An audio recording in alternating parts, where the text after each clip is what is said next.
Kunja Bihari Madhava Kunja Bihari Gopi Channa Vallabha Giridharidhari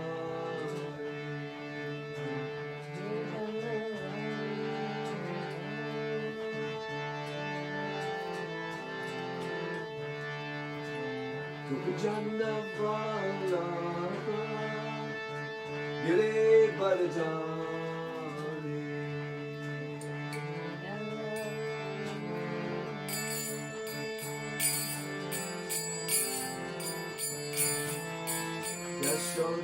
Yashodanandana Rajajanna Ranjana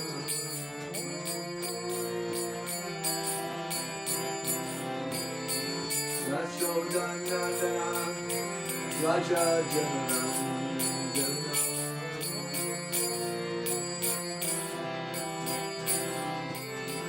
Samuna Chiravana Chani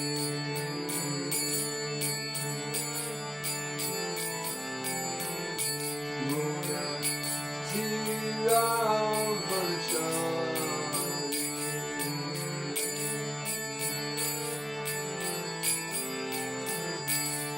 Jai Radha Madhava Kunja Bihari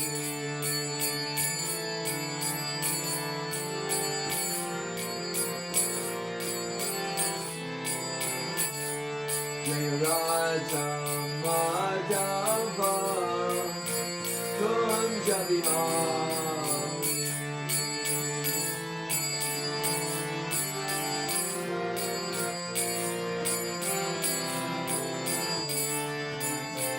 Gopi Channa Vallabha Giridharidhari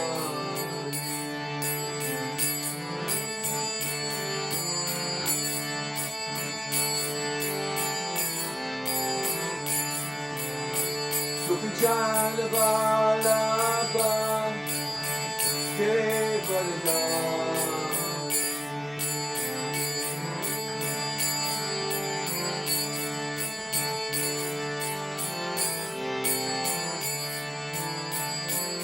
Yashodanandana Rajajanna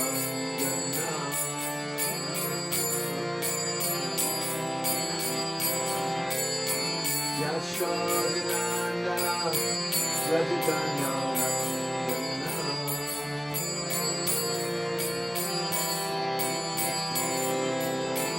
Jamuna Chiravana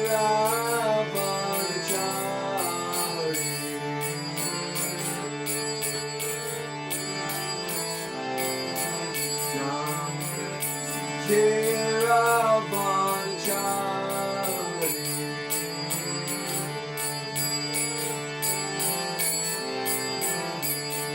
Jai Radha Madhava Kunja Bihari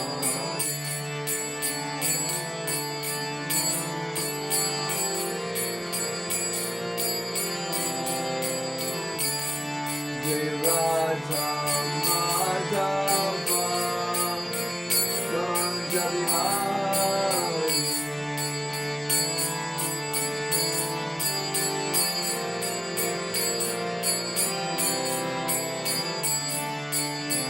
Gopi Channa Vallabha Giridharidhari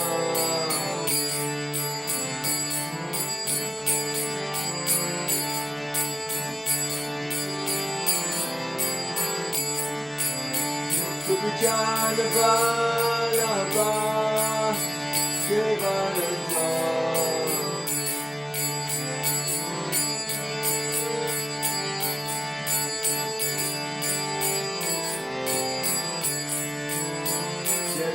Yashodanandana Rajajanna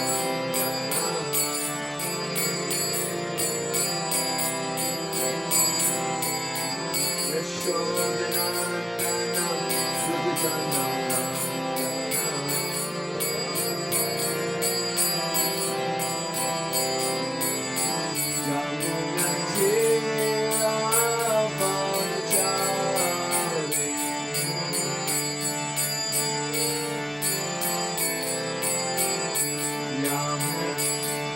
Krishna,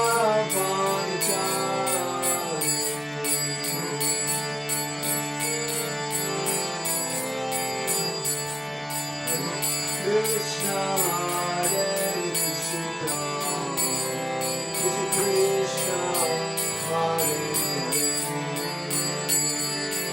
Rama, Hare Rama, Rama Rama, Hare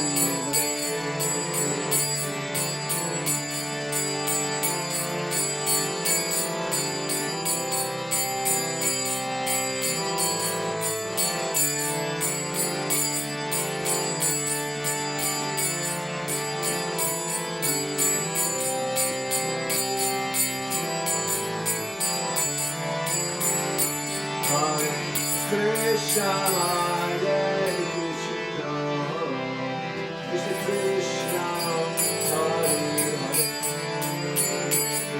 Hare Rama,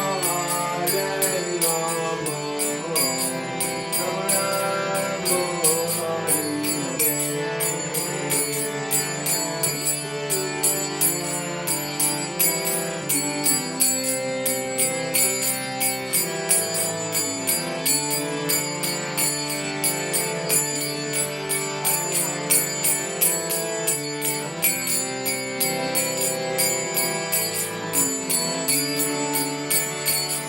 Hare Krishna, Hare Krishna, Krishna Krishna, Hare Hare, Hare Rama, Hare Rama, Rama Rama, Hare Hare.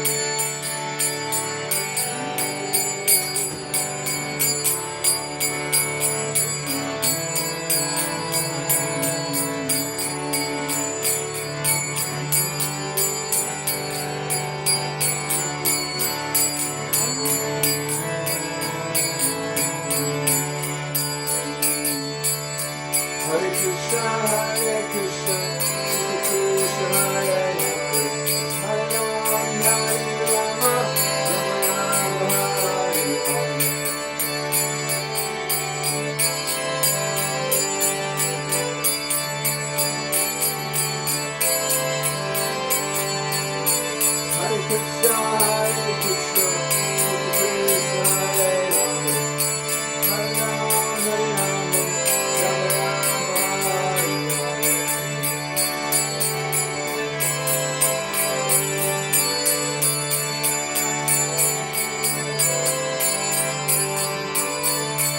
Krishna, Hare Krishna, Krishna Hare Hare, Hare Rama, Hare Rama, Rama Rama, Hare Hare.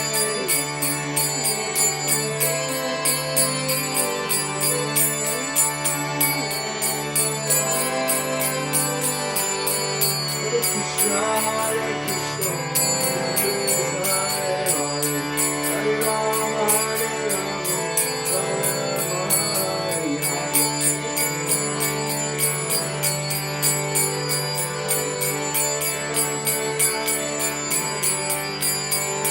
Jaya Radha Govinda, Radha Govinda, Radha Govinda, Shri Radha.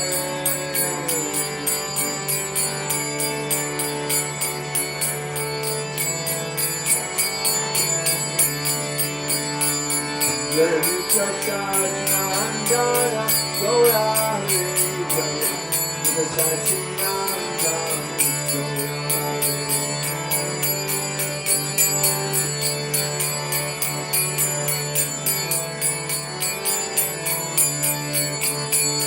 Jaya Panchatattva, Jaya Panchatattva, Panchatattva, Jaya Panchatattva.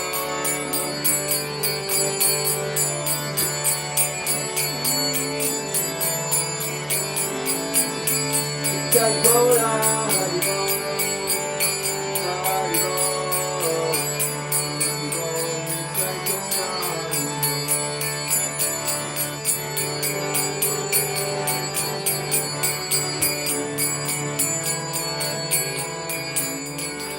Gaura.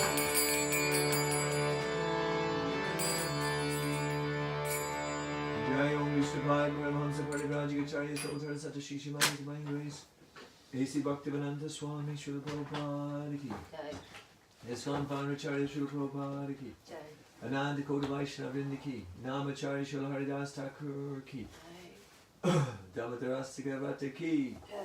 Gaur Premanande. All glories to the assembled devotees. All glories to the assembled devotees. All glories to the assembled devotees. All glories to Shri Shri Guru and Gaur.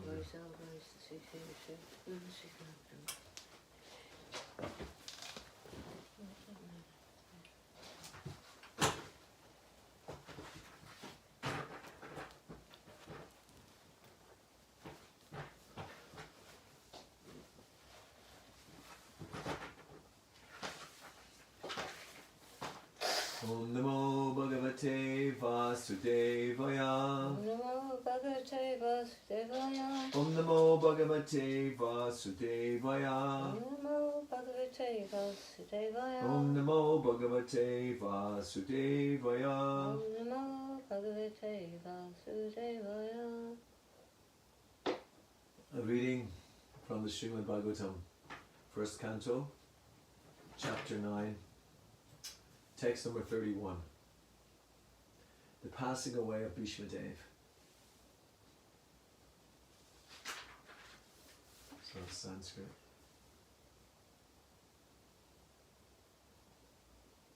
Vishudaya.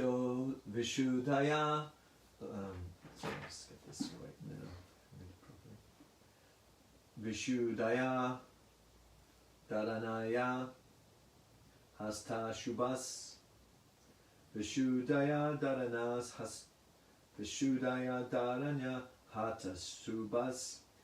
Tad Ikshaya Vasu Gatayuda Shrama. Nivritta Sarvendriya Vritti Vibramas. Tushtava Janyam Vishujanjanardanam. Vishudaya Vishudaya Dharanaya Hat Subhas. Tad Ikshaya So Gatavyuta Shrama.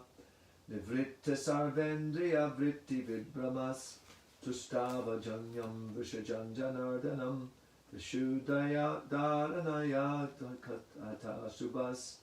Tad Ikshaya Vasu Gata Yudashrama. Nivritta Sarvendriya Vritti Vibramas. Tustava Janyam Vishajanjanardanam. Vishudaya. Vishudaya. By purified. By purified. Dharanaya. Dharanaya. Meditation. Meditation. Ata Ashubha. Ata Asubha. One who has minimized the inauspicious qualities of material existence. One who has minimized the inauspicious qualities of material existence. Tat. Him. Ikshaya. By looking on. Eva. Simply. Asu. Immediately. Nivritta.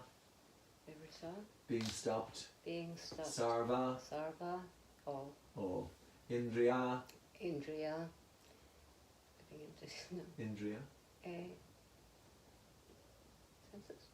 Senses.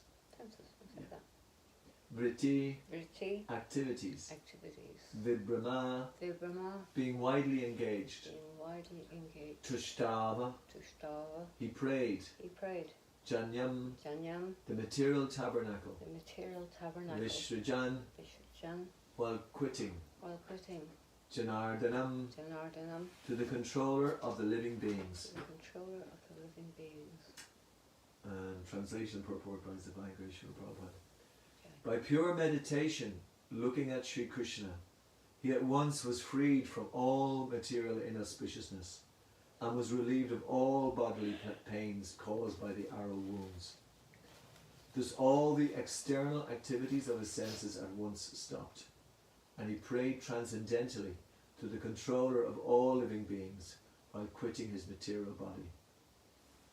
Purport. The material body is a gift of the material energy, technically called illusion. Identification with the material body is due to forgetfulness of our eternal relationship with the Lord.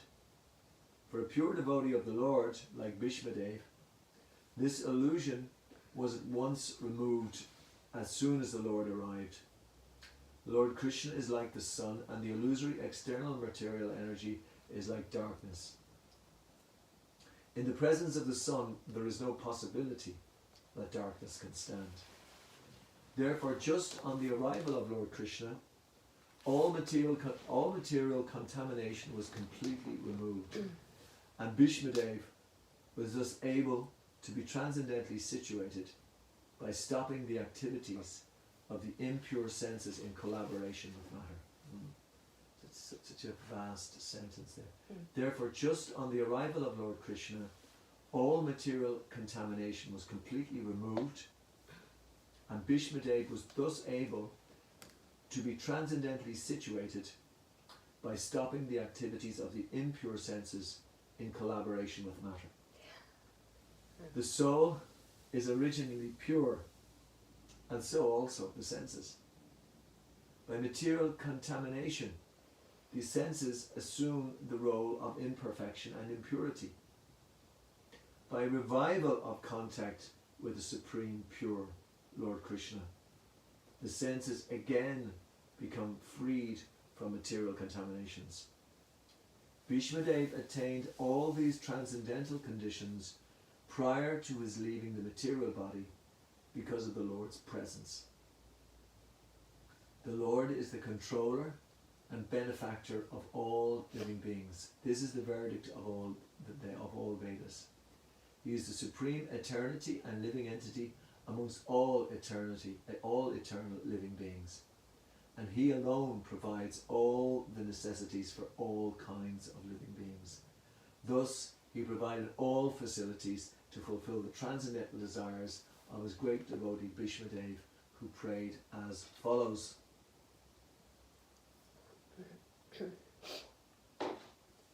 Amakinam Timarandasya Jana Jana Shayaka Chakshuram Nitamena Tasmai Shri Gurave Namaha. I was born in the darkness of ignorance, and my spiritual master opened my eyes with the torchlight of her knowledge. I offer my respectful obeisance unto him.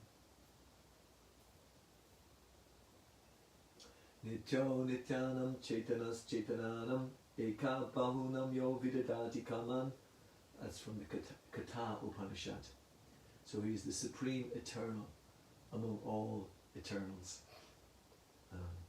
So that puts us in a position similar to Krishna, because we're part of Krishna, and he made us. We're eternally, not so much that he made us, but we're eternally living entities, part of Krishna. Krishna has these three energies. There's the material energy, which is eternal but temporary. It's the earth, water, fire, air, ether, and mind, intelligence, and false ego.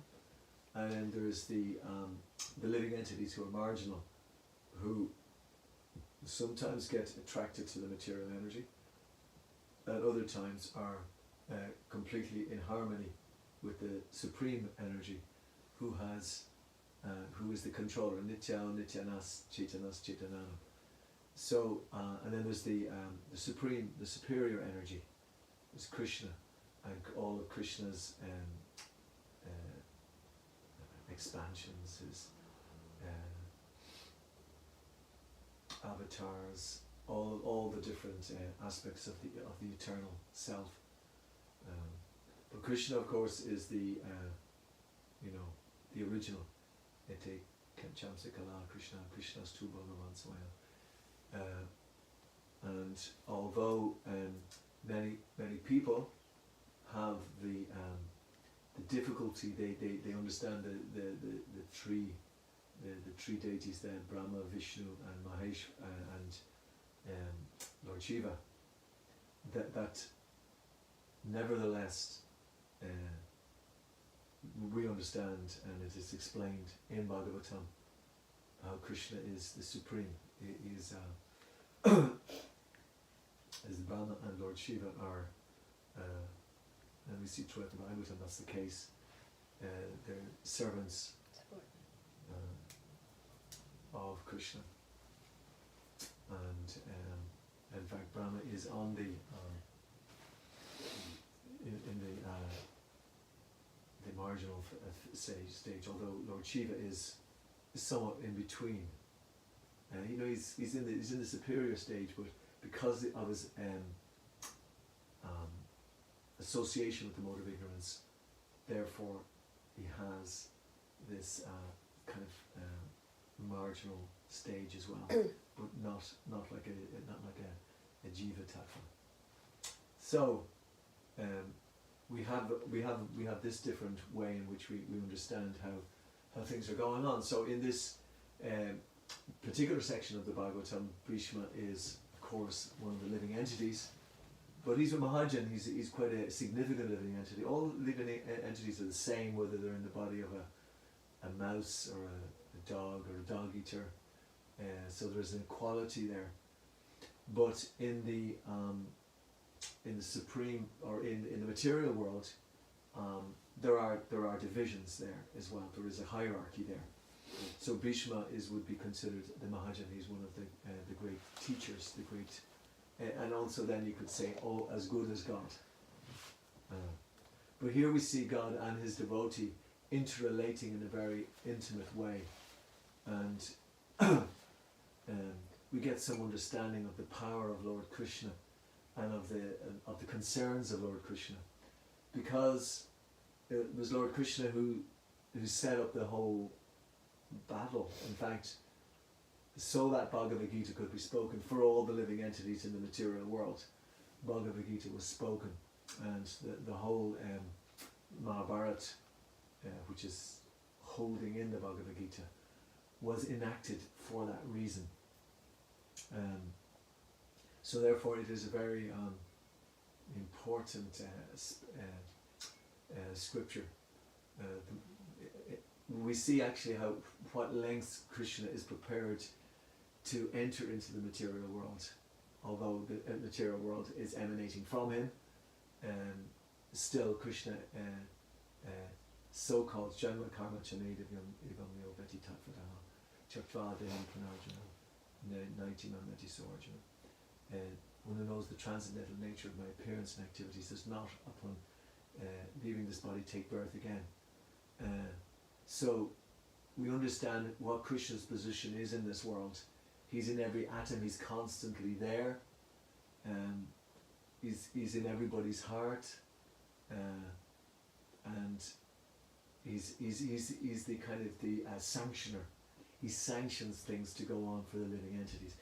He doesn't want the living entities to be engaged in karma and to suffer in the material world, but he is conscious of the living entities' independence, to forget him and to allow himself to somehow get a type of independence.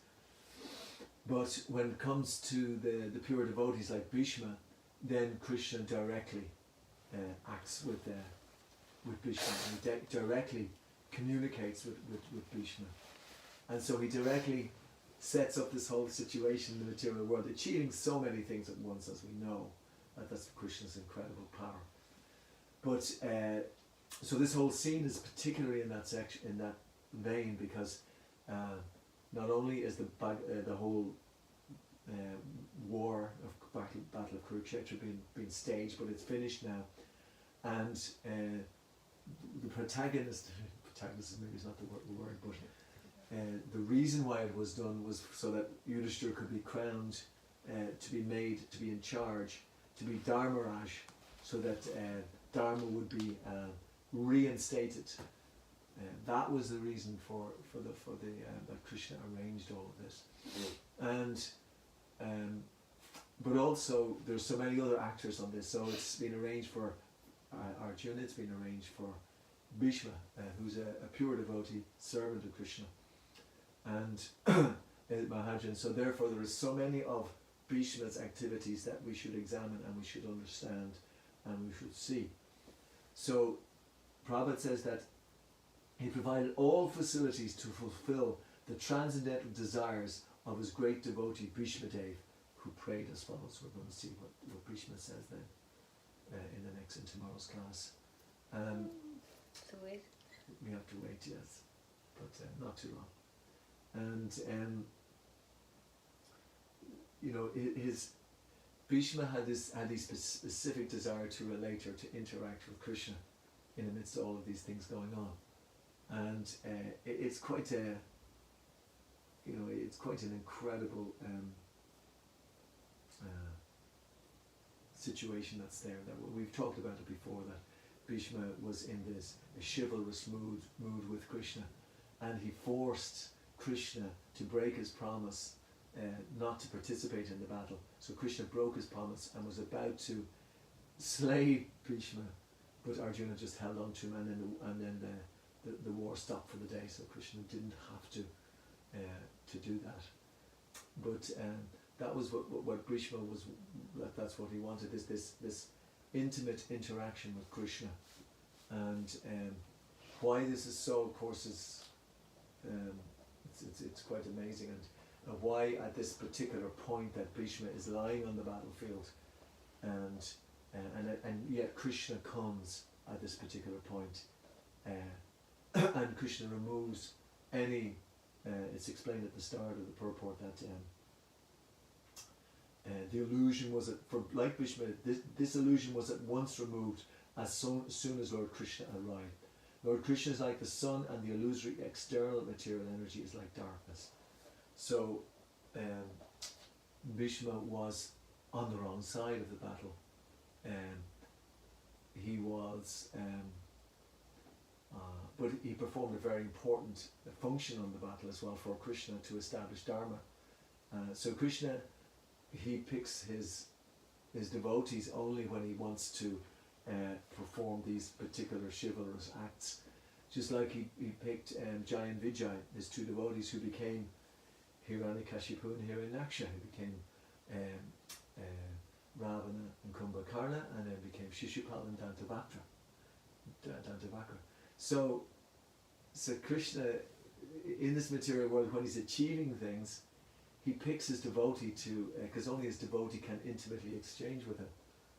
Now, we don't want to become into that position of Hiranyakashipu and Hiranyaksha, or anything like that. We don't want to have that type of interaction with Krishna. But for Krishna, yet he will choose his devotee to do that with. So Bhishma was in that category, and so he allowed this. So many of Bhishma's pastimes, which we may consider, why did Bhishma not intervene during the gambling match? Why did he not speak up and just not participate in the battle? But also there's one understanding, of course. I think we dealt with this already, but it's interesting to note again that when Bhishma, and this is something I was listening to recently, Vidananda Maharaj was making this point, when Bhishma, when he was born, he was Devavrat, and of course he was obviously he was very intimate. He was he's one of the Vasus, but at the same time he was very intimately connected with Krishna. But when he took this terrible vow, Bhishma, which means a fierce vow, he started to act very much on the platform of Dharma, and we all know how important Dharma is. If we act adharmically, what can happen? It can have absolutely outrageous results, and that's why Prabhupada or Krishna was establishing the Dharma, of putting Yudhishthira on the throne, and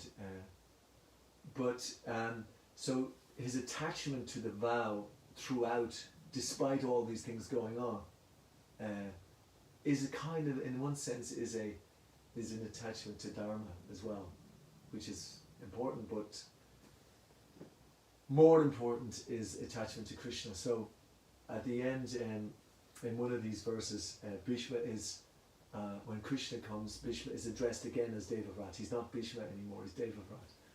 So this whole, his stay here on this earth was finished, and he became the pure devotee of Krishna, and so he had this intimate relationships with Krishna again.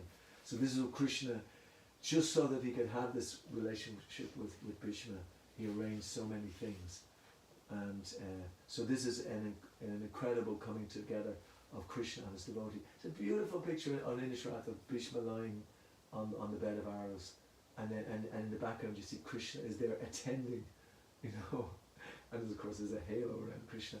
So that's what and so he wants Bhishma to give all these instructions to everybody else, and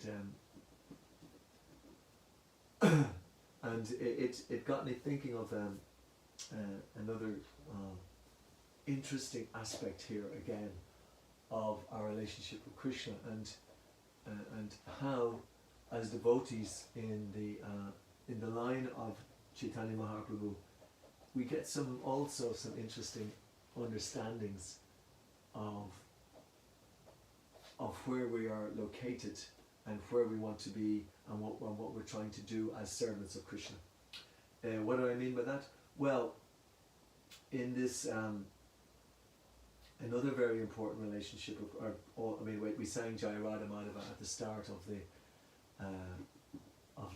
the class, and we're talking about the intimate relationships between the gopis and with Krishna, and then we talk about the relationship of Vrindavan, the relationship of Nanda Maharaj, of course, and of course with Mother Yashoda, and with Krishna, of course, it's Damodar month, and Yamuna Tira Vanachari, you know, the beautiful Yamuna river. So this is the intimate area of exchange between Krishna and his devotees, and and that's why it's interesting to contrast a little bit the bellicose nature of the pastimes here with the tender relationships going on in Vrindavan, and we notice that a very interesting time is when the great devotee Akrura came to Vrindavan, and of course we all know what particular function Akrura had. He came to take away Krishna from Vrindavan, and therefore he was a very kind of coloured figure, you might say. But at the same time, and the point I'm trying to make here is that Prabhupada's making the purport what Krishna is prepared to go to for his devotees. But when Akrura came, the first at the beginning he started to talk to Maharaj Nanda, and we know the intimate relationship that Maharaj Nanda had with Vasudeva, because he was referring a lot to Vasudeva. He talked to Vasudeva, and Vasudeva gave him some. He thought Vasudeva was a great seer of the truth, because he said that there would be some disturbances in Vrindavan. So, but obviously Vasudeva had a slightly deeper insight into that, because he understood what was going on, because he had brought baby Krishna to Yashoda, and had left him and exchanged him for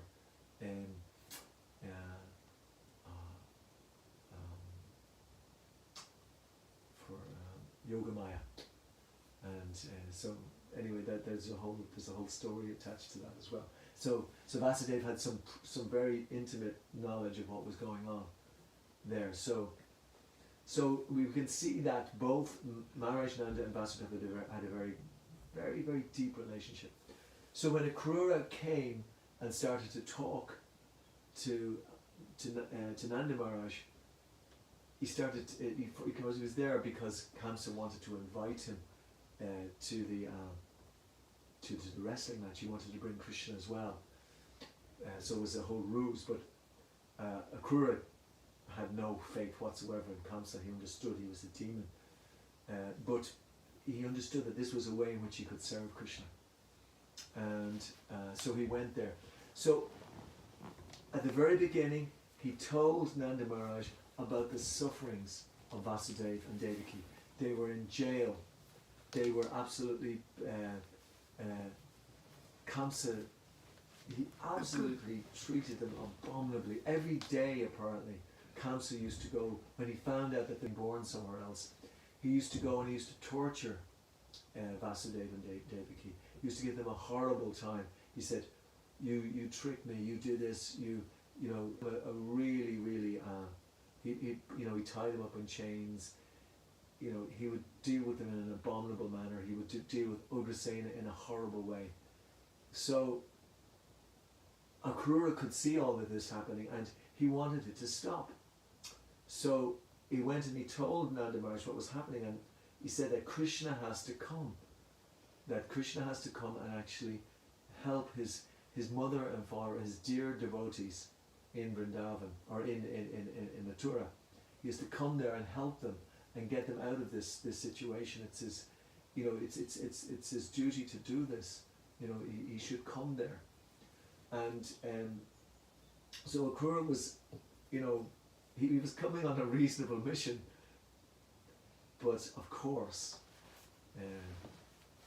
you know, there was the devotees in Vrindavan didn't think like that. They thought, what is this person? Who is this person? All this inauspicious signs started to happen. So many inauspicious signs that they could see what's going. There's something happening here. Krishna's there's. Mother Yashoda was very much on edge. So when Nanda Maharaj that evening after Akrura came, he was coming to tell Yashoda that he wanted to bring Krishna to Mathura. That it was so important that he went because of all the horrible things that were happening to his relatives there.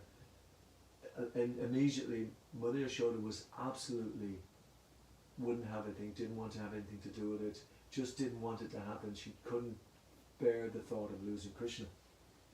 But nevertheless, she all throughout the night she was kind of arguing why he shouldn't leave. But eventually Nanda was able to explain to her that, you know, he will actually go himself with Krishna and will bring him back, and that Akrura as well, he's a very noble person. You know, he was explaining to Yashoda it was a difficulty, but we can overcome. We'll bring Krishna back. And so, you know, Mother Yashoda was somewhat placated, and the next morning actually then it was understood that that Krishna was going to go away, but all the residents of Vrindavan, they all came and they started being very harsh even with Mother Yashoda. How are you letting this happen? What is this? They absolutely let all decorum loose. They just became very harsh actually, because at the prospect of losing Krishna, they were driven to madness, practically speaking. And and another thing actually happened when Akrura came and met Krishna and Balaram. Akrura immediately, we hear about all the prayers of Akrura. He's famous for the prayers that he performed. So he started to make all these prayers and started praying, glorifying Krishna. But of course, Krishna wasn't interested in prayers when he's in Vrindavan, and that's when Krishna understood that it was now time for him to also to leave Vrindavan, because you know, he was used to being joked and being, you know, derided by his friends and even mocked by the gopis. You know, they would all treat him in very intimate ways, and there was no question of them calling him the supreme or anything like that. They would just be always thinking of different ways during the day. Yogamaya would be thinking of all these ways to set up new pastimes for Krishna, in which there would be so much relation going on, so many intimate exchanges going on. And this was the relationship that Krishna had with his devotees. So you can get where I'm coming from here, I hope, is that, you know, this is how Krishna is dealing in the different places in Mathura and in Vrindavan. And so the different moods that are there, so that we can see that as devotees of Krishna,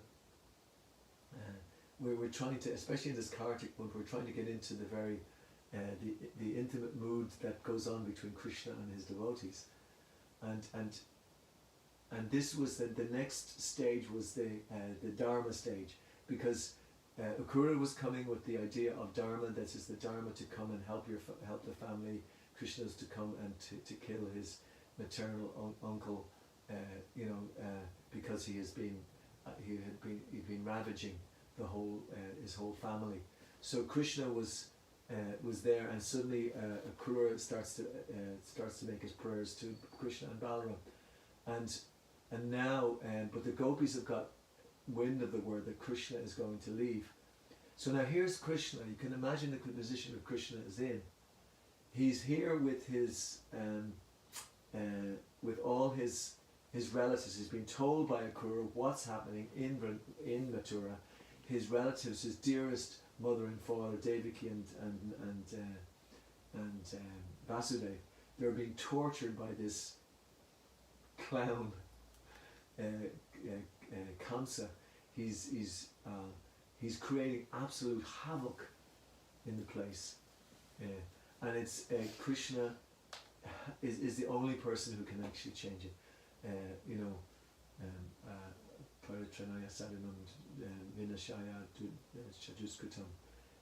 Krishna appears in every yuga too, in this particular way. So Krishna is about to change into his Vasudev aspect, and but he has to leave. He's about to leave Vrindavan, and the gopis they absolutely they lose it, and they actually start to come, and they break all the decorum, because previously they never ever showed their relationship with Krishna to the residents of Vrindavan. It was always hidden, it was an intimate hidden relationship, and that's what made it even sweeter. But at this point they came, and they tried to they started to speak out against it, against everybody. How could the residents allow this to happen? They shouldn't, and they started to fall in front of the cart. And of course, as the cart was leaving, Akrura was zigzagging out of Vrindavan. He was zigzagging his way out because all the gopis were falling over in front of the cart. It was absolute, utter mayhem. So can you imagine what poor Krishna was feeling like? I mean, the gopis were totally distraught, absolutely, utterly and totally distraught. All the residents were distraught, all his friends. We have this incredible, one of my favourite, in a sense, pastime places on Govindadweep is where the cowherd boy he's still waiting for Krishna to return. Sridham. It's beautifully painted, absolutely beautifully painted, and he's there looking out, waiting for Krishna to return, and you can see how Krishna has tied his devotees in, and how Krishna himself sends these letters back, and then he has this meeting at Kurukshetra, and then of course there's so many other deeper explanations of what's going on. But Krishna suddenly vanished from the cart, and he went to where the gopis were as well. This is just before the cart starts to leave. They were just getting ready from the cart, and the gopis were just running, but Radharani was somewhere, so Krishna just vanished, and he was trying to say that he would be back, and so this is the supreme personality of Godhead. He has this intimate relationship with his devotees, and that's what we're coming to here. He has this intimate relationship with all of us, and we were discussing last night about how fortunate, what would we have done if Prabhupada hadn't come and given us this information, and I was thinking that, okay, we would put Krishna is appearing in other religious systems, and he is developing intimate relationships. We can see St. Francis of Assisi, his intimate relationship with Krishna, you know, and there's so many wonderful people in other religious systems who have this, these relationships. But would we have gotten this incredible nectar that we have here of exactly what's going on in the world? You know, the likelihood is obviously is not. We wouldn't have. And we can see how the whole Western world has developed, and how it has you know, we hear about the Renaissance. I wanted to bring up this point actually. This is in the 13th, 14th, 15th centuries. There was a Renaissance started off in Italy, and then it went all the way to England and France, and you know, this Renaissance was that they started to rediscover the Greek and Roman literature and philosophy, and how they started to study Homer, Aristotle, obviously Socrates and Plato, and so many of these people. And then we started to hear about the Greek gods and the whole pantheon, and a whole philosophy there that had been lost because I think that it seemed they call it the Dark Ages. I'm not sure, but there was very little so-called thought was going on at that time. This is the history, or the literary history of what was going on. But simultaneously, when that was going on in Europe, it was also going on in India, because it was the arrival of Chaitanya Mahaprabhu.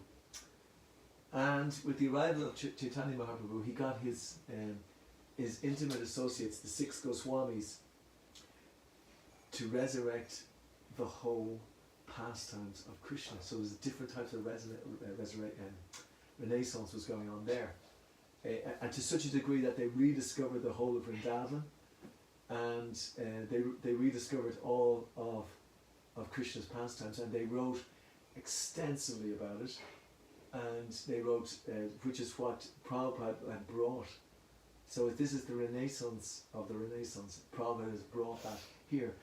And if we compare it with the Renaissance in the West, which was Greek and Roman, now I'm not a classic student or anything, I studied little bits of it, but basically it's all considered to be pretty much mythology, you know, the Greek mythology basically.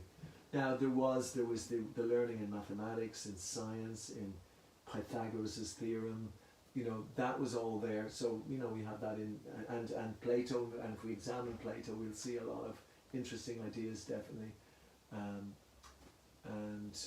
Aristotle, and you know, it is, you know, knowledge, and it is being given by God, just like Sankaracharya is there as well, and also the Buddhism, Lord Buddha. So all of this information was from around that time. But the Indian civilization brought this whole personalism which we're living in, you know, which Krishna has brought to us, and even more intimately distilled by A.C. Bhaktivedanta Swami Srila Prabhupada. And Prabhupada has brought that to us today, you know, in this manner, so that we can understand this incredibly deep philosophy of the pastimes of Krishna and his devotees. And this is what this whole Bhagavatam, this is the first canto, and it's the history, the passing away of Bhishma Dev. And so the whole scene has been set for us to understand this in the first canto of the Bhagavatam, to understand this whole philosophy.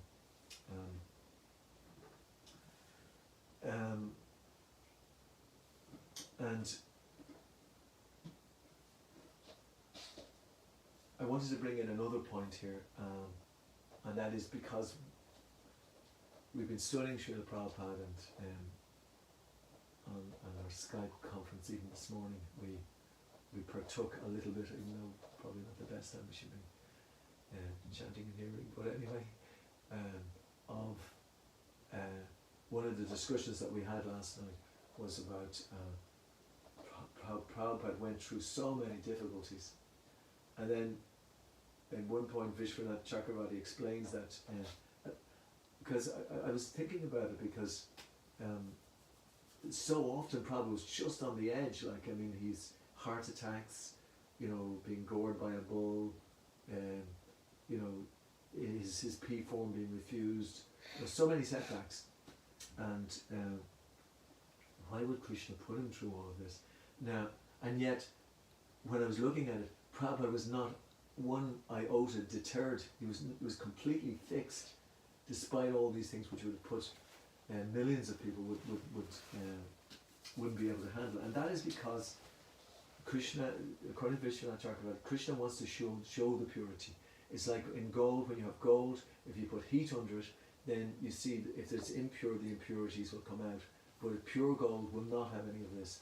So this heat, this is like the showing the pure devotee. So that's why Yajatachirati Shestastatadevetaro Jana. That we should, whatever a great man does, common men follow. So Prabhupada used to quote this. So Prabhupada is the prime example of a devotee for us today. We should be doing everything we can to try to meditate, Prabhupada meditations, you know, to meditate on Prabhupada, because he's like an ocean of mercy, and an ocean of good qualities, and there's no, you know, to try to come to the depth of what Prabhupada is like and what he's done is it's not fathomable, it's not available for us to do. But that's not to say that we shouldn't always try to do this.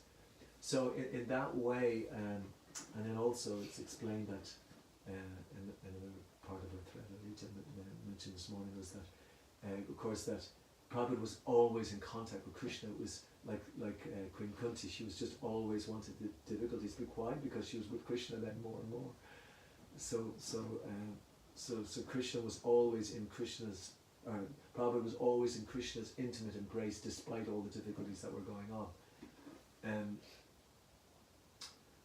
But one time I think Tribhuvanat used to use this phrase that what is a devotee, and he used to say, what's the difference between a Bhajananandi and a Goshtianandi? And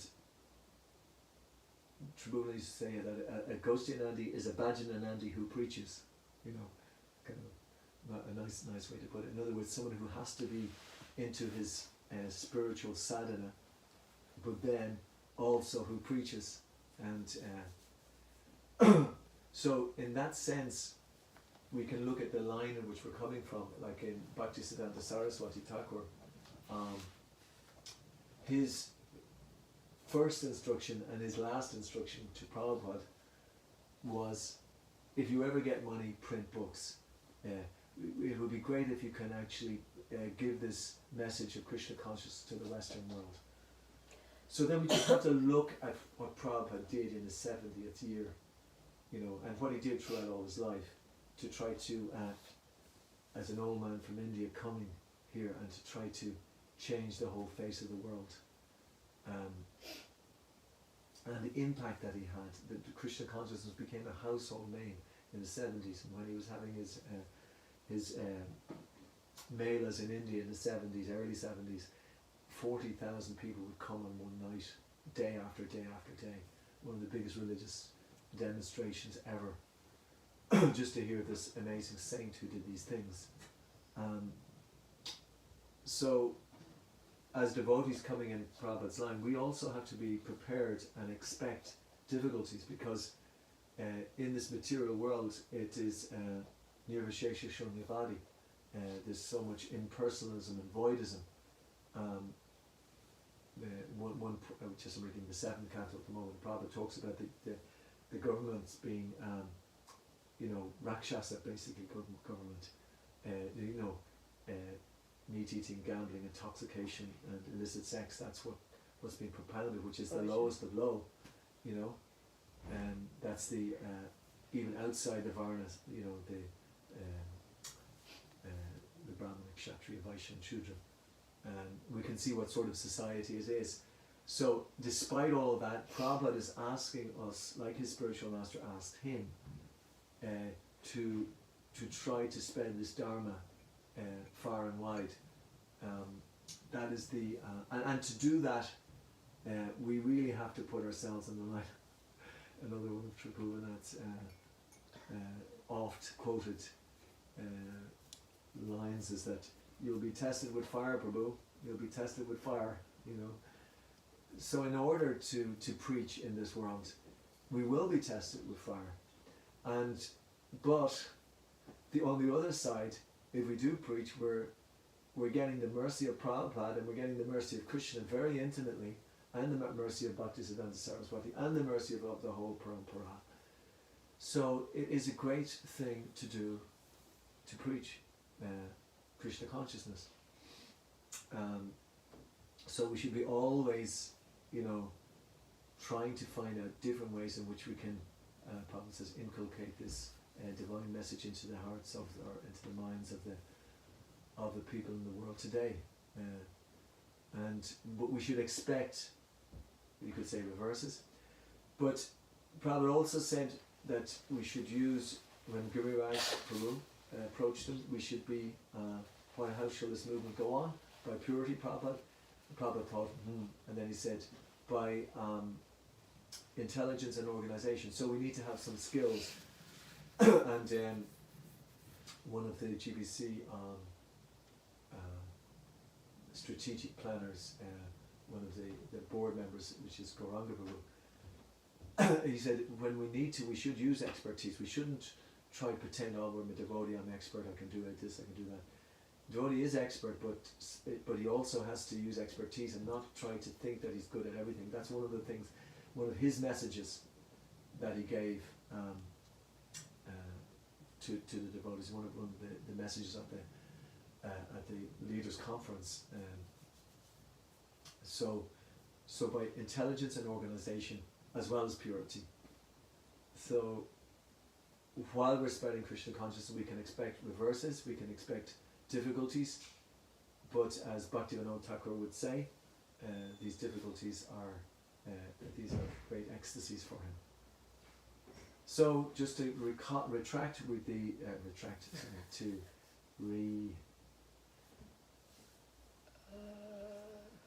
to go over things again, is that we're talking about the intimate relationship between Krishna and Krishna, and how as devotees in the Krishna consciousness movement we are also in the line, and we're in the line of Lord Chaitanya Mahaprabhu, and we're trying to study this philosophy, and we're trying to become self-realized, but it's through service to Krishna that this will happen, and it's through service to Prabhupada and Prabhupada's mission, and in this way we can expect some difficulties, but we can expect also great spiritual advancement if we continue in that way. So, okay, I'll stop. I'll stop there. Thank you for listening, and tomorrow's class is on a cliffhanger. What did Bhishma say? His great devotee Bhishma, who prayed as follows. That's how Prabhupada left it. So we're going to hear Bhishma's prayers for the next one. Okay, thank you. Srimad Bhagavatam Ki Jai. Gaur Premanandi. Hari Bol.